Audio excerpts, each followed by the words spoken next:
많은 사람들이 세상 살기가 너무 어렵다고 지금 말하고 외치고 있습니다.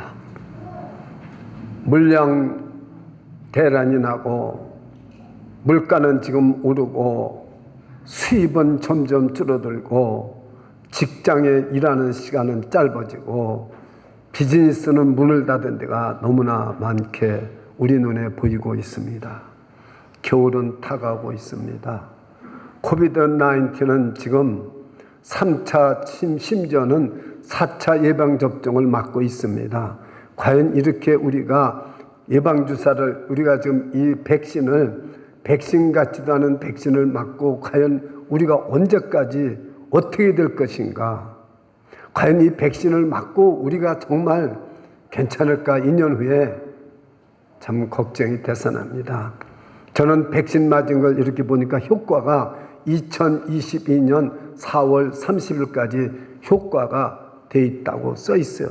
그런데 3차 맞으라고 전화가 왔어요. 과연 우리는 지금 이 위험하고 이 정말 앞날을 모르는 세상을 어떻게 살아가야 될까? 너무나도 우리는 힘이 들고 절망 속에 있습니다. 누구를 믿어야 됩니까?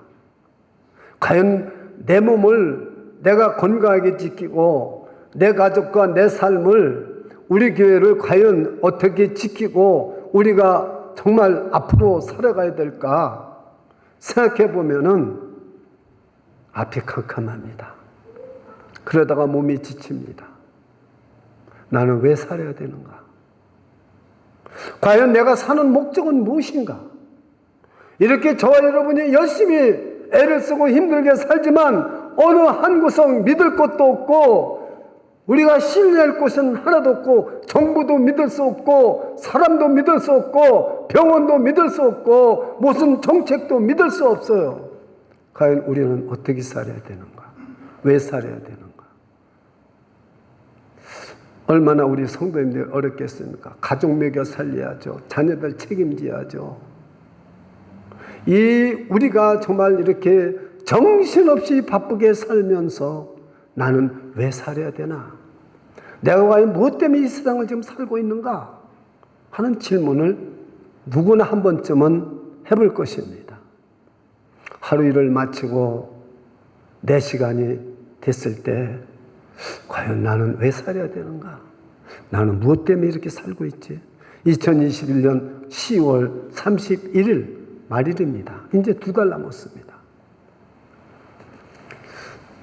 그런데요, 하나님께서는 내가 왜 존재해 있는가? 내가 무슨 목적을 가지고 살아야 되는가? 내가 왜 살아야 되는가? 이것보다도 더 중요한 게 있다는 것을 오늘 본문에서 말하고 있는 것입니다. 여러분, 내가 왜 살아야 되느냐? 이것보다 더 중요한 거. 그 질문이 뭐냐? 너는 어떻게 이 세상에 70억 인구 중에서 어떻게 이 내 한 사람이 이 세상에 던져졌느냐? 이것부터 너 깨달으라는 거예요. 이것부터 너 깨달으라는 거예요. 네가 무슨 목적을 위해서 살 것이냐 따지기 전에 네가 왜 이 세상에 어떻게 왔느냐? 왜 이 세상에 존재하느냐? 그거부터 알아라는 거예요. 몇 년 전에 세들백 교회에 목적이 이끄는 삶이란 책이 세상의 베스트셀러가 되고요. 열풍이 불었습니다. 목적이 이끄는 삶.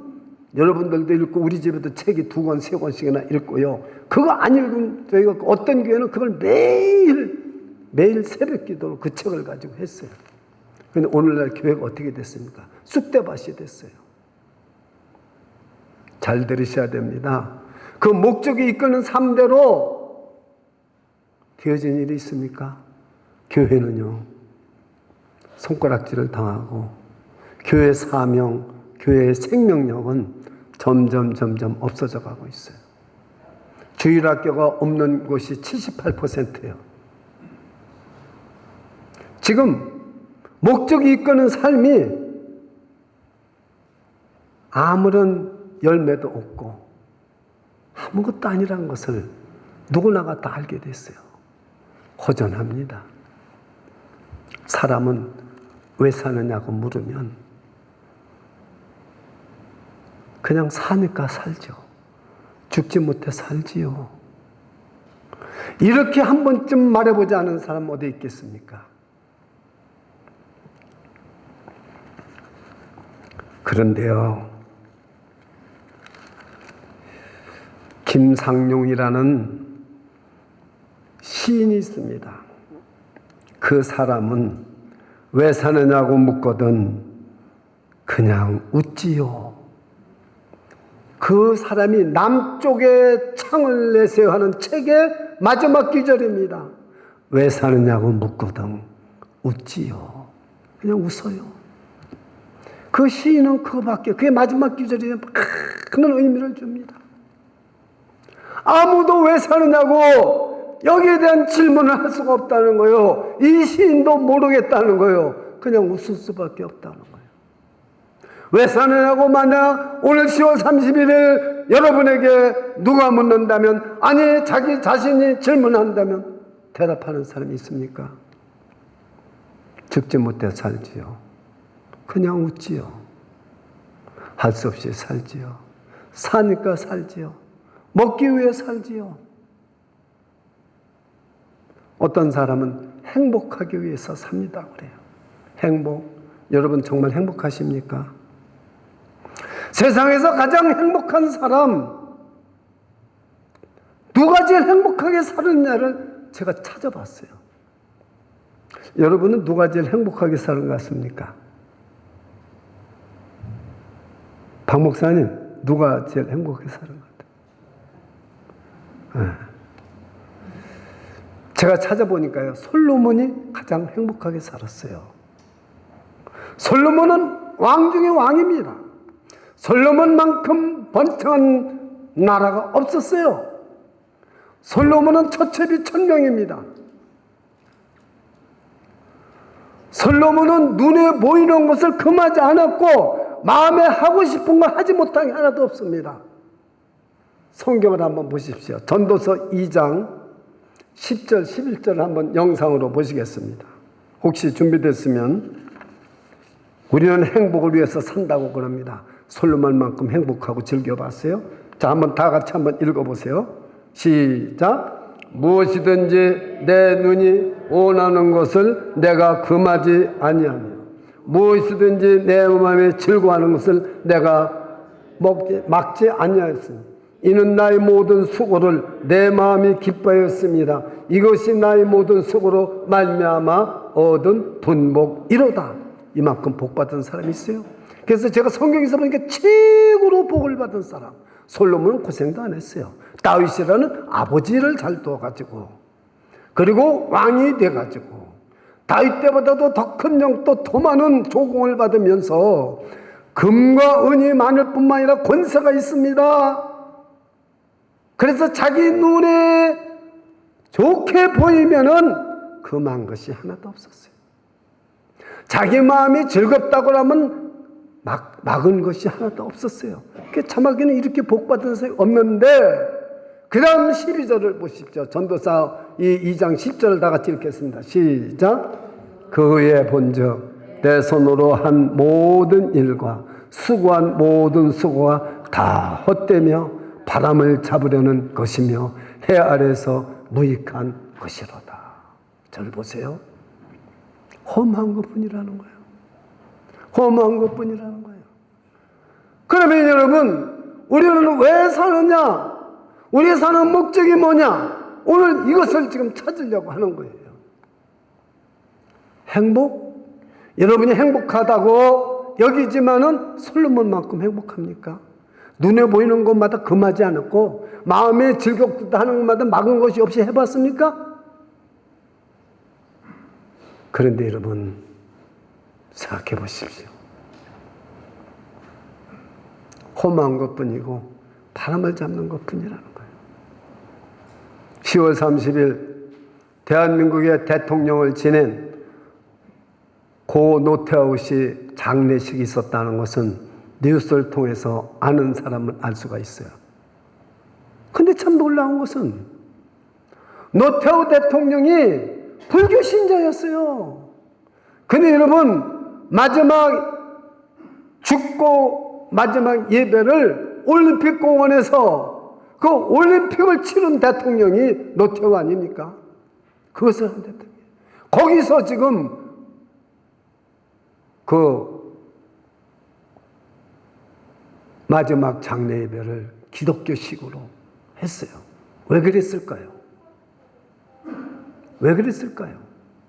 감옥에 있는 동안 그 부처를 믿던 사람이 성경을 읽고 예수를 영접했습니다. 할렐루야. 그래서 지금 마지막 하는 장례를 영결식을 기독교식으로 예배를 환송 예배를 드렸다는 거 아닙니까? 대통령은 뭐합니까? 행복합니까? 저 전두환 대통령은 어떻게 갈지, 저 박근혜 대통령, 이명박 대통령은, 전 대통령들은 어떻게 갈지, 참 노태우 대통령을 물 대통령이라고 그랬고 했지만은 제일 잘한 건 뭡니까? 예수를 영접한 거예요. 우리가 정말 행복하다는 거, 솔로몬만큼 행복한 사람이 있었습니까? 그러나 그 솔로몬 자체 입으로 고백이 나는 헛된 것뿐이고 나는 바람을 잡는 것뿐이라는 거예요. 내 일과 수고가 헛되다는 거예요. 저와 여러분, 이 말씀을 오늘 꼭 기억해야 됩니다. 우리에게도 언젠가는 노태우 대통령과 같은 그날이 올 것입니다. 언제나 솔로몬은 그래서 60세 살고 죽었어요. 여기 60세 이상 사는 분 손들어 보라고 하면 또 안 되니까 그만두겠습니다. 벌써 여러분은 솔로몬보다 더 오래 살았어요. 아무리 행복하게 살고 눈에 그만한 게 없이 마음에 그만한 게 없이 살았을지라도 60세에 죽었어요. 저는 솔로몬보다 조금 지금 더 살고 있습니다. 여러분, 왜 살아야 되는가? 이 대답을 오늘 본문을 통해서 깨달아야 되는 것입니다.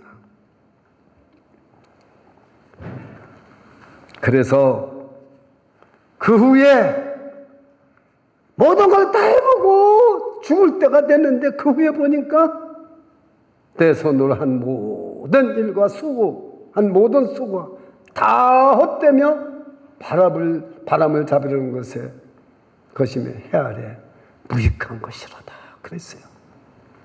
여러분, 우리 자기 정체성이 뭔가, 저와 여러분은 왜 존재해야 되는가, 왜 70억 인구 중에서 지금 내가 이렇게 지금 뉴욕과 뉴저지에 살고 있는가, 이것을 오늘 여러분이 정체성을 선포해야 됩니다. 여러분과 저는 그걸 선포하지 않으면 내가 왜 살아야 되는가, 이것을 우리는 깨닫지 못하고, 내가 존재하는 목적이 뭔가, 목적이 이끄는 삶을 아무리 봐도 소용없어요.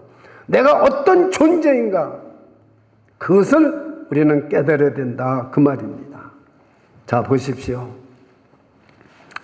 여러분, 첫째, 나는 어떤 존재인가, 나는 왜 살아야 되는가를 대답하기 전에 나는 어떤 존재인가를 먼저, 정체성을 먼저 선포해야 됩니다. 자, 이사야서 43장 21절을 한번 다 같이 영상을 보시기 바랍니다. 다 같이 한번 읽어보세요. 시작. 이 백성은 내가 나를 위해 지었나니 나의 찬송을 부르게 하려 함이라. 아멘. 여러분, 나는, 저와 여러분은 누가 지으셨어요? 하나님이 지으셨어요. 이 70억 인구라는 게 있어도 저와 여러분은 하나님이 지으셔서, 하나님이 지으셨어요. 그럼 누가 책임져요? 하나님이 책임지는 거예요. 하나님이 지으셨어요. 그럼 우리 사는 목적도 하나님 영광 위에서 살아야 됩니다. 믿습니까? 나를 지으신 분이 하나님이에요. 오늘 찬송, 저는 은혜를 많이 받았어요. 나를 지으신 이가 하나님이에요. 어떤 물건이든지 보세요. Made in China. 메이드 인 코리아, 메이드 인 USA 다 거기 제조 메이커가 붙어 있어요. 아무리 좋아도 메이드 인 차이나 그러면은 고개를 갸우뚱 한숨씩 쓰는 거예요. 그럼 메이드 인 코리아 하면 좋아요, 안 좋아요? 좋습니다. 메이드 인 USA 더 좋죠. 그러면 메이드 인 갓, 하나님이 좋아요를 만들으셨어요. 할렐루야. 이거 펄쩍 뛸 일 아니에요? 크게 찬송 부려야 될 일 아니에요? 이것이 바로 오늘 우리가 나는 하나님이 지은 사람이다. 다 같이 한번 선포를 해봅니다. 자기 정체성을 선포해 보세요. 뭐 제가 16이었는데 또 내가 작게 얘기한다고 여러분 작게 얘기해 주세요. 나는 하나님이 지은 사람이다. 내가 크게 해야 크게 하겠습니까? 하나님이 한번 크게 나는 하나님이 지은 사람이다. 나는 하나님이 지은 사람이다. 이렇게 좀 못해요. 하나님이 지으셨어요. 나를 지으시니까 하나님이세요. 어제 그 찬송을 참 이렇게 탁 피부했을 때 내가 감격스러웠어요. 나를 지으시는 하나님이세요. 우리는 하나님 영광에서 사는 거예요. 내가 지금 어떤 고통을 받든 내가 실패했든 내가 성공했든 그건 상관하지 마세요. 나를 지으시니까 하나님이에요. 이것부터 우리 정체성을 알아야 된다는 거죠. 그러면 내가 받는 고난, 내가 받는 성공, 실패 다 하나님께 있는 거예요. 걱정하지 마세요.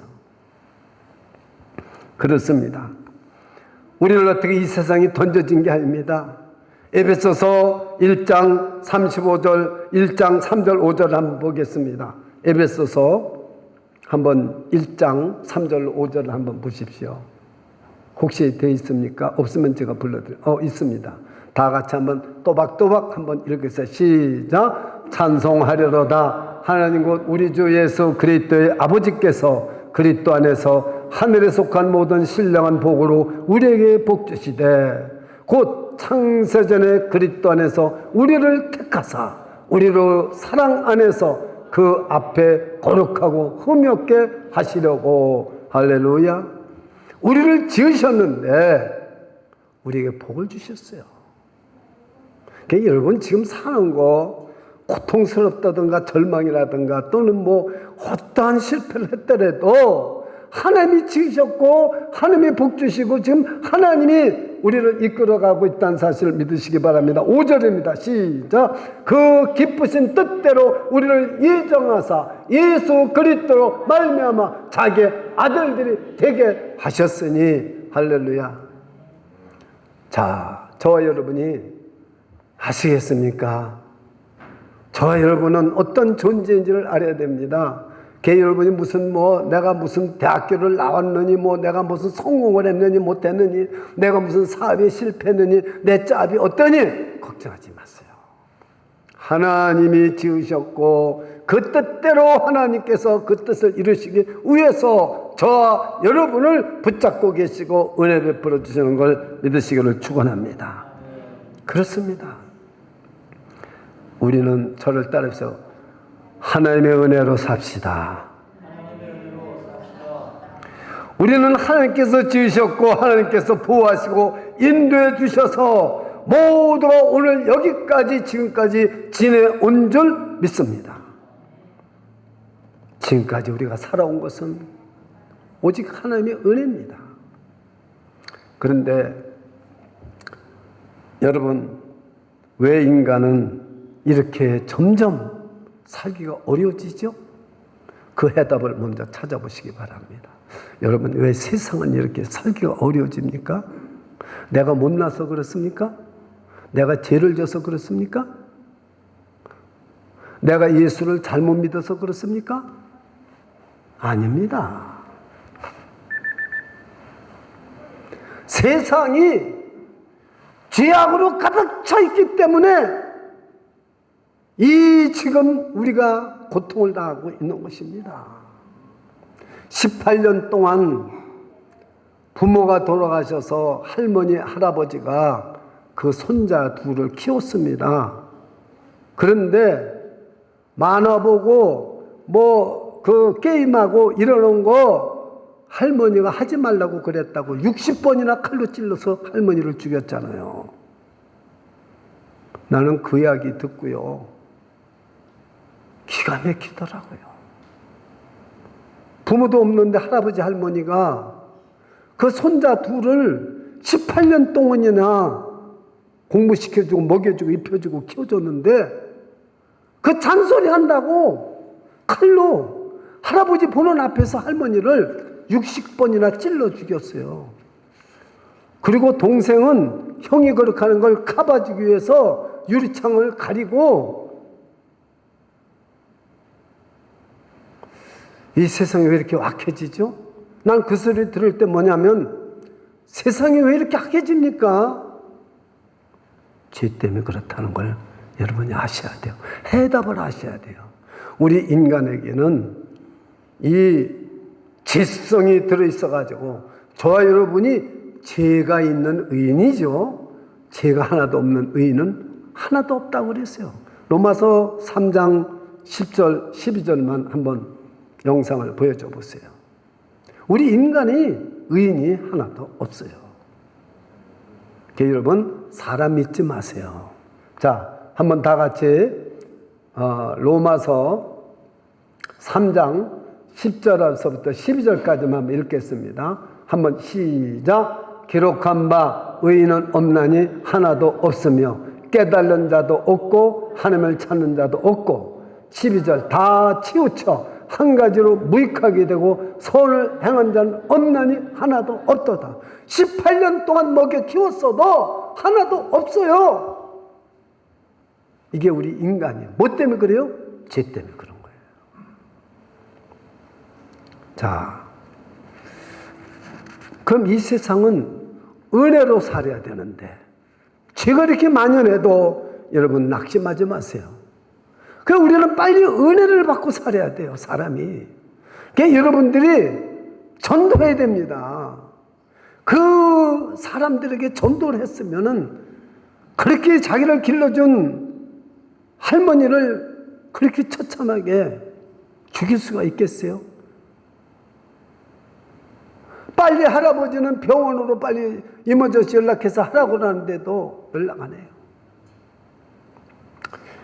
두 번째, 이 세상은 왜 이렇게 악해져 가고 죄만 있어 악해져 가느냐? 근데 여러분이 또 한 면을 봐야 됩니다. 이게 영안이 열어지면은 알게 되는 거예요. 성경을 읽어도 영안이 열어지지 않으면 몰라요, 이게 무슨 뜻인지를. 또 한편은 뭐냐면은 우리는 죄가 없는데도 고난을 받습니다. 나에게는 생각하지도 못하는 일이, 고난이 바다 물결처럼 덮칠 때가 있어요. 그래서 이 고난을, 모래를 저울에 달으면 얼마나 될까? 욥이 그렇게 말했잖아요. 자, 여러분, 시편 34편 한번 보십시오. 시편 34편. 34편 의인은 고난이 많으나 여호와께서 그 모든 고난에서 건지시도다. 자, 저를 따라서 하세요. 시편 34편 19절입니다. 의인은 고난이 많으나 여호와께서 그 모든 고난에서 건지시는도다. 할렐루야. 의인은 고난이 많아요. 그러나 그 모든 고난에서 하나님이 건지십니다. 절대 고난은 끝이 있어요. 의인이라고 그랬잖아요. 그 죄가 없는 거 아니에요? 죄가 있어도 사함받았잖아요. 근데 우리의 고난이 오는데, 우리가 사는 세상이 그렇단 말이에요. 아무 잘못도 없는데 여러분 손해를 보고 어려움을 보고 고난이 오고 고통이 올 수 있잖아요. 욥도 하나님께 순전하고 정직하고 하나님을 경외하는 사람이라고 2번씩이나 하나님께 인정을 받았지만은 재물을 그 많은 재물이 하루아침에 하루새에 다 없어지고 10자녀가 한꺼번에 죽어버리고 머리 정수리부터 발끝까지 악청이 나서 기왓장으로 긁고 있잖아요. 그 고통, 하나님이 인정해 주는 의인인데 그 고통이 온다는 거예요. 이사야서 48장 10절을 한번 영상을 한번 참고해 보세요. 자, 한번 읽어보세요. 시작. 보라, 내가 너를 연단하였으니 은처럼 하지 아니하고 너를 고난의 풀무에서 택하였노라. 보라! 이 말은 무슨 말이냐면은 저와 여러분이 예수 믿고 제3을 받았다 할지라도 은처럼 연단을 안 하고 고난의 풀무 속에다 집어넣는단 말이에요. 왜 그렇게 하겠어요? 저와 여러분을 쓰시려고 하나님이 그렇게 하는 거예요. 하나님은 깨끗한 그릇을 쓰십니다. 여러분, 교회는 금그릇도 있고 은그릇도 있고 나무 그릇도 있고 여러 가지 그릇이 있지만은 깨끗한 그릇만 쓰십니다. 그렇기 때문에 그리스도인이라면 누구든지 이 고난을 통과하지 않으면 하나님이 목적대로 쓸 수가 없는 거예요. 목적을 알고 이끌어가는 게 중요한 게 아니라 기초를 알아야 되고 원리를 알아야 돼요. 존재가 무엇인지를 알아야 돼요. 저와 여러분이 누구인지 정체성을 알아야 하나님의 영광을 위해서 살 수 있는 걸 믿으시기를 축원합니다. 고린도라는 도시는 어떤 도시냐면요, 아가야 지방의 수도입니다. 그런데 헬라 그 본토에서 필로폰네소스 반도로 이렇게 나가는 길목에 있는데 수많은 여행자가 찾아오는 것이 고린도 도시입니다. 상업하는 사람들이 많이 몰려오는 곳입니다. 오늘날 뉴욕과 같은 도시입니다. 뉴욕에는 비행기도 JF 케네디에 많이 오죠. 그 항구도 있어서 큰 세계에서 오는 배들이 다 뉴욕 항구에 들어오죠. 여행자가 1년에 1,500만씩 되는데 지금 코비드 때문에 못 오죠. 상업의 중심지고 문화의 중심지고 모든 세계 주식의 중심지예요. 그러니까 음란하고 고린도가 방탕하고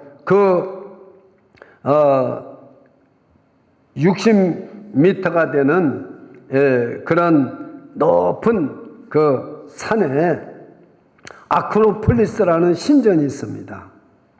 아크로폴리스라는 신전이 있는데 거기에는 우상을 숭배하면서 거기서 딱 우상 숭배를 하고 창녀가 1,000여 명이 있어요.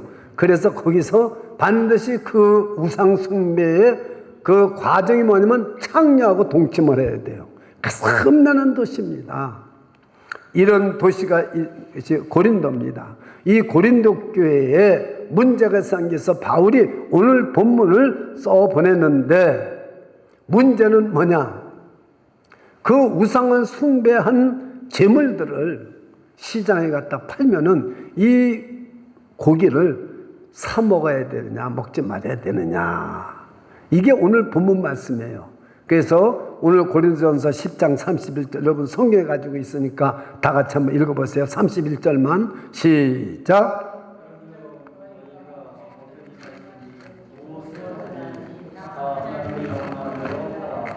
예, 안 읽는 분들이 있어요. 그분은 성경을 안 가져온 분들이니까 그 영상을 보십시오. 다시 한번 읽으세요. 시작. 그런즉 너희가 먹든지 마시든지 무엇을 하든지 다 하나님의 영광을 위하여 하라.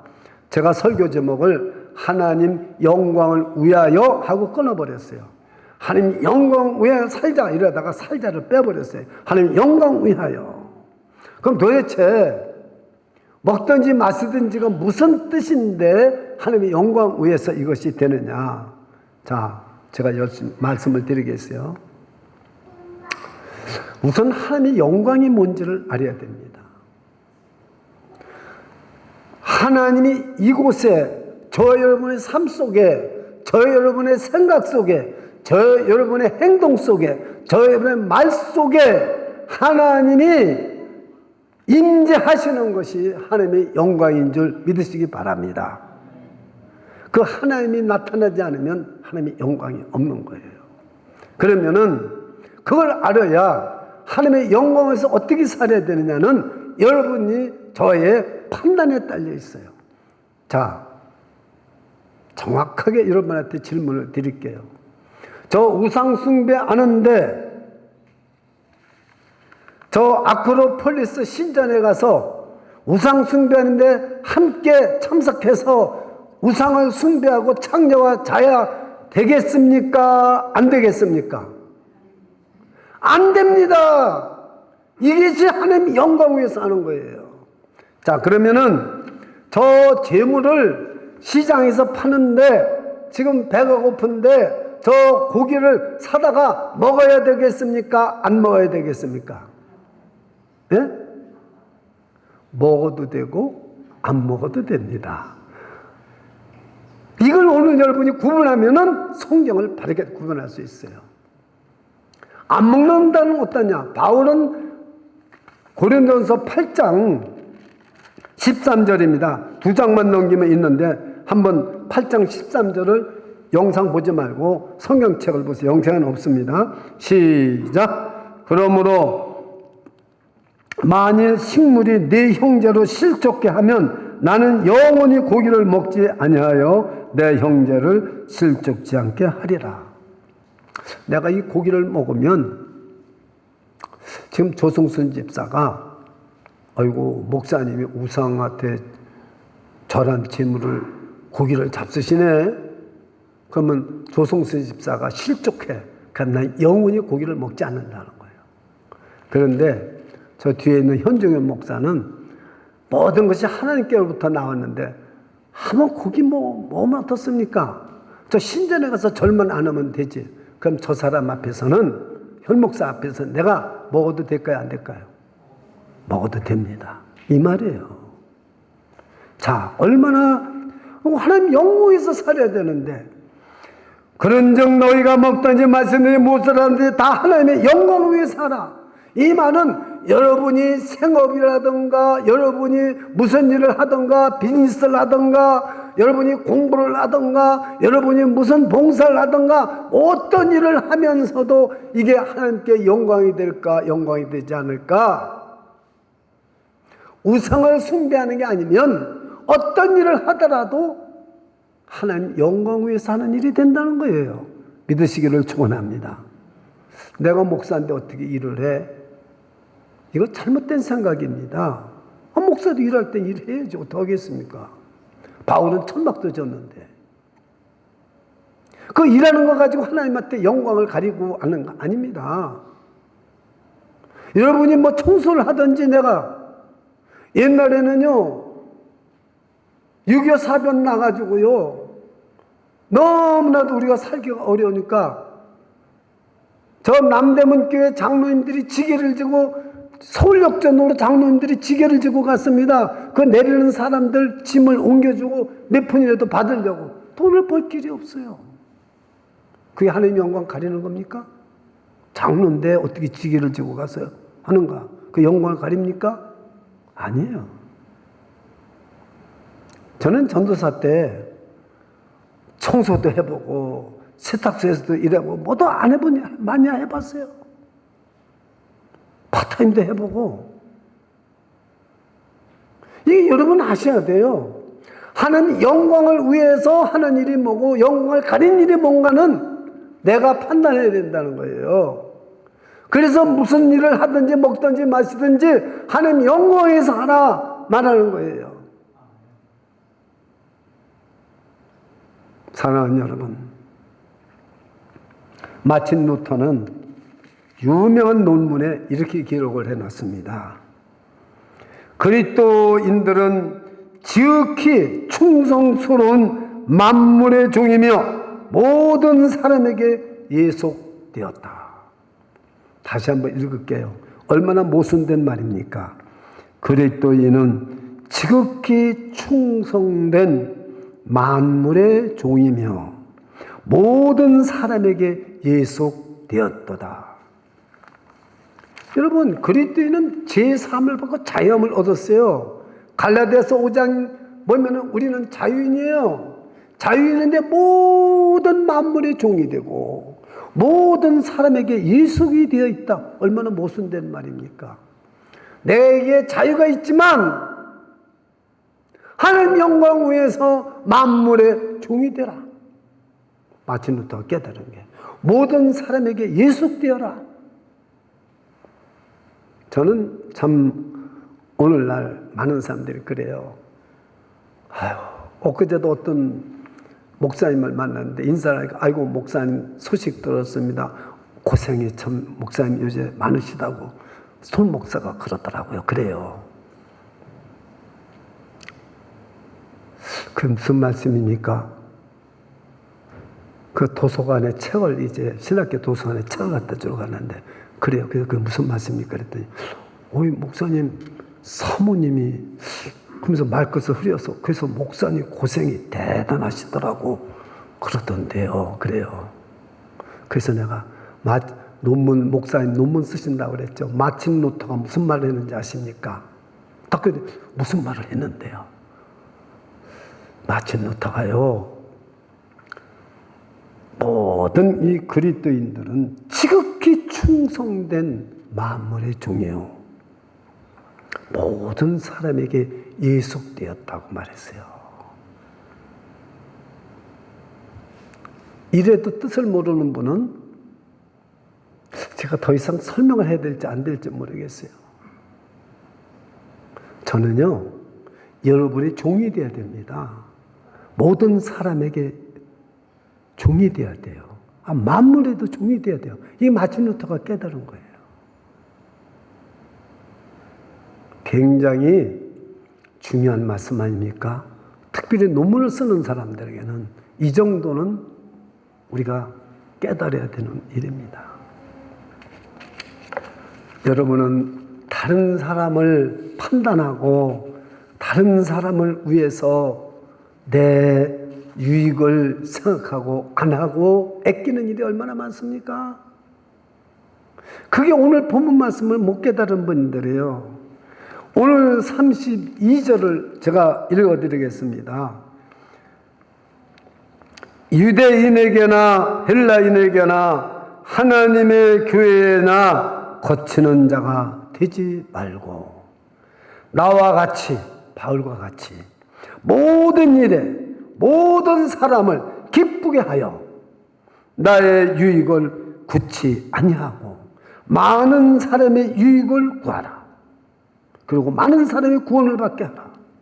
할렐루야.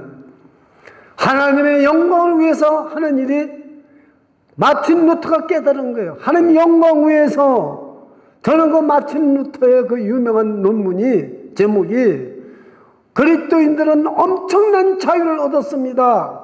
제3을 얻고 자유를 얻었지만은 만물의 종이 되어야 됩니다. 모든 사람에게 예수가 되어야 됩니다. 바울 사도가 말한 걸 마틴 루터는 여기에도 맞는 얘기잖아요. 저와 여러분은 다른 사람의 유익을 위하여 살아가는 존재입니다. 이해가 되십니까? 그럼 우리가 지금 사는 것이 아무리 고통스럽고 어렵다 하고 우리가 힘이 들고 위기가 와도 코비드가 오고 직장이 어렵고 비즈니스가 어렵고 힘들다 할지라도 우리는 만물의 종이 되고 모든 사람의 유익을 위해 살아야 된다는 걸 믿으시기를 축원합니다. 이것이 하나님 영광 위해서 사는 것이고 이것이 우리가 존재하는 목적이고 하나님이 우리를 지으신 목적입니다. 다른 사람의 유익을 위하여 살다가 마라. 우리 행복 솔로몬처럼 잘 살아도 헛된 것뿐이고 바람을 잡는 것뿐입니다. 내가 행복하게 사는 게 목적입니까? 행복을 이끄는 삶이 무엇인지 아시겠습니까? 내가 만물의 종이 되고 마틴 루터가 말한 것처럼 나는 모든 사람에게 예수가 되어 있어야 돼요. 그런데 우리는 어떻습니까? 내게 유익이 안 되면 안 해요. 내가 조금이라도 손해날 일이면 안 해요. 하나님 영광 위해서 사는 게 아니라는 사실이에요. 내가 사는 목적은 다른 사람의 유익을 위해서 사는 거예요. 그래서 여러분 여기 오늘 마지막으로 구원을 얻게 하라. 한 사람이라도 전도해서 일상적 일인데 때 초청할 수 있는 그게 하나님의 영광을 위해서 사는 거예요. 다른 사람의 구원을 위해서 우리가 예수 믿고 구원받았으면은 모든 자유를 다 얻고 모든 복을 다 누렸으면은 은혜로 사는 사람이라면은 다른 사람 영혼을 구원하기 위해서 사는 게 내 인생의 목적이 돼야 돼요. 그러니까 이 목적이 이끄는 삶이 뭐라는 것을 다시 지어야 돼요. 다시. 여러분 중에서 저는 목적을 이끄는 삶을 다시 한번 졌으면 좋겠어요. 이 성경대로 남의 유익을 위해서 우리는 사는 거예요. 마틴 루터처럼 모든 그리스도는 만물의 종이 되어야 돼요. 모든 사람에게 예수가 되어야 돼요. 이것이 하나님 영광 위에서 사는 줄 믿으시기를 축원합니다. 기도하겠습니다. 주 예수님, 주님이 우리를 구원하기 위해서 십자가에서 피 흘려 대속의 죽음을 주시고 우리를 죄에서 사함을 주시고 자유함을 주셨지만 우리는 하나님 영광 위에서 살지 못하고 내 유익, 내 가정, 내 자식을 위해서만, 나를 위해서만 우리는 살아가고 있었습니다. 주님, 오늘 말씀을 통하여 하나님의 영광을 위해서 사는 것이 무엇인지를 깨닫게 하여 주시옵소서. 주님, 먹든지 마시든지 하나님 영광을 위해서 살아가게 주시옵소서. 헬라인이나 유대인이나 교회나 거치는 자가 되지 말게 주옵소서. 안 믿는 사람들에게도 우리 거치는 자가 되면 안 됩니다. 오늘날 교회가 생명을 잃고 힘을 잃어가고 있습니다. 교회가 큰 교회, 세계에서 제일 큰 교회, 뉴욕에서 제일 큰 교회만 이루는 것이 아닙니다. 하나님의 정말 교회를 하나님이 세우신 존재 목적이 무엇입니까? 다른 사람의 유익을 위해서, 다른 사람 영혼 구원을 위해서 존재해 있습니다. 오 주님, 하나님 영광에서 산다는 것이 큰 교회 만들고 내가 성공해서 하나님을 크게 하는 것이 하나님 영광 위한 것이 아닙니다. 남에게 예수가 되어야 됩니다. 하나님이 자유를 주셨으면 영혼 구원을 위해서 살아야 됩니다. 그것이 하나님 영광 위해서 사는 것입니다.